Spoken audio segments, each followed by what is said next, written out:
Kejadian sampai sekarang, saya tugas di Mekah 2010, menerima jemaah haji yang pertama.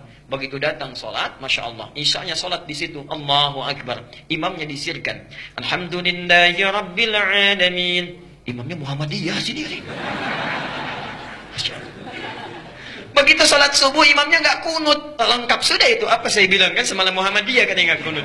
Padahal nggak ada Muhammadiyah, nggak ada NU dari zaman Nabi, Masya Allah. Dan yang paling hebat, dua pendiri ormas besar itu bersaudara dan belajarnya sama-sama. Sama-sama berangkatnya bareng, satu nasab yang sama, belajar di satu guru yang sama, kembali yang sama, punya misi yang berbeda. Yuk kita buktikan. Saya agak panjangin sebentar nih ya.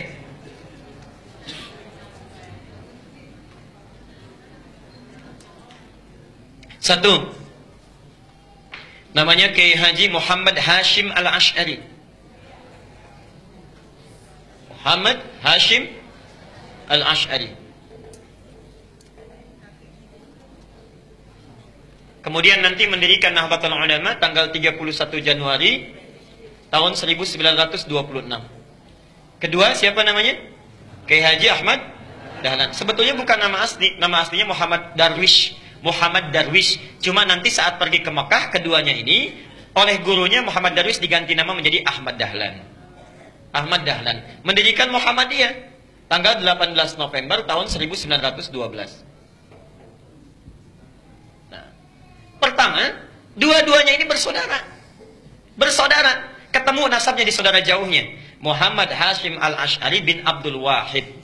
Bin Abdul Wahid, bin Abdul Halim. Abdul Halim nama aslinya Pangeran Bernawa, Pangeran Benawa. Bin Abdurrahman, Abdurrahman nama aslinya Sultan Hadiwijaya, dikenal dengan Joko Tingkir. Bin Abdul Fattah, bin Abdul Aziz, bin Abdullah, bin Maulana Ishaq. Siapa Maulana Ishaq itu? Bapaknya Raden Ainul Yakin yang dikenal dengan Sunan Giri. Bertemulah nasabnya di Maulana Ishaq. Maulana Ishaq. Nanti kita jelaskan siapa Maulana Ishaq ini. Kiai Haji Ahmad Dahlan, ini nasabnya nyambung ke sini Maulana Ishaq. Kiai Haji Ahmad Dahlan bin Kiai Haji Abu Bakar, bin Kiai Haji Ilyas, bin Kiai Sulaiman, bin Kiai Murtada, bin Demang Jurang Juru Kapindo, bin Demang Jurang Juru Sapisan, bin Kiai Gerbek, bin Maulana Ishaq. Maulana Ishaq. Bertemu di sini. Ya. Siapa Maulana Ishaq ini? Adalah satu dari dua anaknya Syekh Ahmad Jumadil Kubra yang membawa Islam, asalnya dari Mesir, datang dengan 8 orang temannya atas perintah dari kekhilafahan Turki supaya datang ke Nusantara memberikan nilai-nilai Islam. Namanya Ahmad Jumadil Kubra. Punya 2 orang anak, satu Maulana Ishaq, yang kedua Syarif Abdullah. Syarif Abdullah. Maulana Ishaq ini nanti akan melahirkan 2 keturunan ini. Syarif Abdullah ini tinggalnya di Mesir, tidak ikut ke Nusantara. Tapi nanti pada tahun sekitaran awal abad ke-15 akan bertemu dengan seorang perempuan luar biasa yang sudah masuk Islam, anaknya Prabu Siliwangi. Prabu Siliwangi itu siapa? Nama aslinya Pamenah Rasa. Pamenah Rasa punya kekuasaan yang luar biasa, luas. Ya. Kalau dari Cirebon batas Jawa Tengah sampai dengan ke ujung wilayah Banten, ibu kotanya di Bogor. Dulu namanya Pamenah Rasa. Pamenah Rasa ini dulu inspeksi datang ke wilayah Subang pada masa itu sampai dengan ke Karawang. Di Karawang itulah bertemu dengan seorang perempuan yang bersih luar biasa, cantik, taat, sedang baca Quran. Muridnya Syekh Hasanuddin. Syekh Hasanuddin itu karena dulu menimba ilmu Qurannya di Mekah, dikenal dengan Ummul Qura, maka disebut dengan Syekh Qura. Syekh Qura. Siapa perempuan ini? Namanya Nyai Subang Larang. Nyai Subang Larang. Jatuh cinta dengan Nyai Subang Larang, menikahlah dengan beliau ini. Setelah menikah, pada tahun 1423, memiliki keturunan pertama laki-laki, diberi nama dengan Walang Sungsang. Walang Sungsang. 1426 punya anak yang kedua, perempuan, diberi nama Nyai Rara Santang. Rara Santang. 1427 lahir anak yang ketiga, diberi nama dengan Raja Sengara. Raja Sengara. Nah, kakak ini, 2 kakaknya, Walang Sungsang dengan Rara Santang, kemudian muncul satu masa ingin berhaji. Datanglah ke kota Mekah. Ya. Kemudian mereka datang ke Mekah setelah menunaikan ibadah haji, berganti nama. Ini Walang Sungsang menjadi Ki Abdullah Iman. Kan yang ini ya, Abdullah Iman namanya. Gelarnya Ki Samadullah. Gelarnya Ki Samadullah, Kiai Samadullah. Samadullah. Ini Rara Santang berganti nama menjadi Syarifah Mudaim. Syarifah Mudaim. Saat akan pulang di jalan bertemu dengan Syarif Abdullah. Syarif Abdullah langsung meminang Syarifah Mudaim untuk dijadikan istrinya. Menikahlah kedua orang ini, lantas berangkat ke Mesir. Di Mesir kemudian mereka menyatu, bersama-sama berumah tangga, melahirkan seorang anak namanya Syarif Hidayatullah.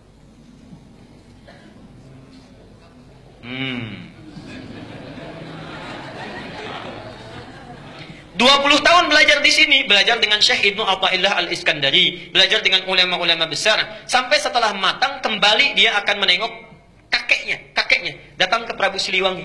Ya. Karena kakeknya tinggal di wilayah Jati, diberikan kekuasaan di situ, diangkatlah dan dikenal dengan Sunan Gunung Jati di kemudian hari. Itulah Syarif Hidayatullah, keturunan dari sini.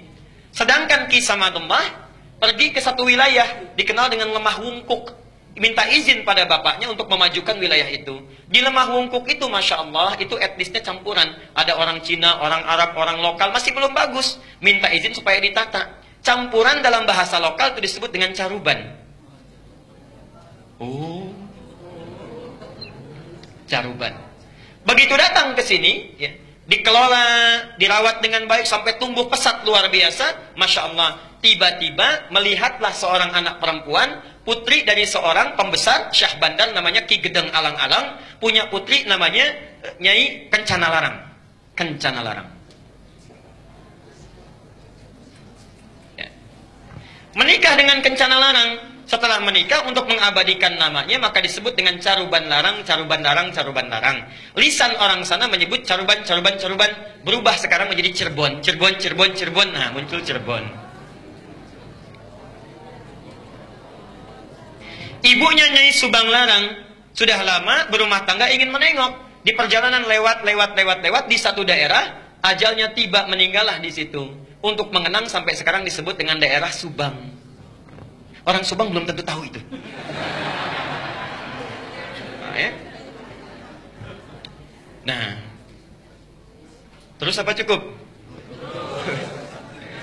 Jadi muncul Cirebon. Nah, karena Cirebon sudah maju, maka kemudian diangkatlah, diberi gelar oleh Prabu Siliwangi, diberi gelar namanya Mangkubumi. Ya, Mangkubumi. Ini pertama gelar ini. Mangkubumi itu artinya khalifah fil ard. Al-Baqarah ayat ke-30. Wa idz qala rabbuka lil malaikati inni ja'ilun fil ardi khalifah. Fil ardi, fil ardi itu bumi. Khalifah, mangku, yang merawat, memangku bumi. Jadi gelar mangku bumi itu sama dengan khalifah. Jadi salah total kalau mengganti gelar khalifah menjadi mangku bumi. Sami mawon.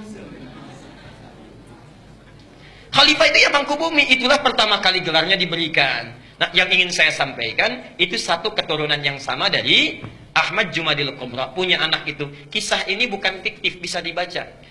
Yang paling bagus, judulnya Api Sejarah.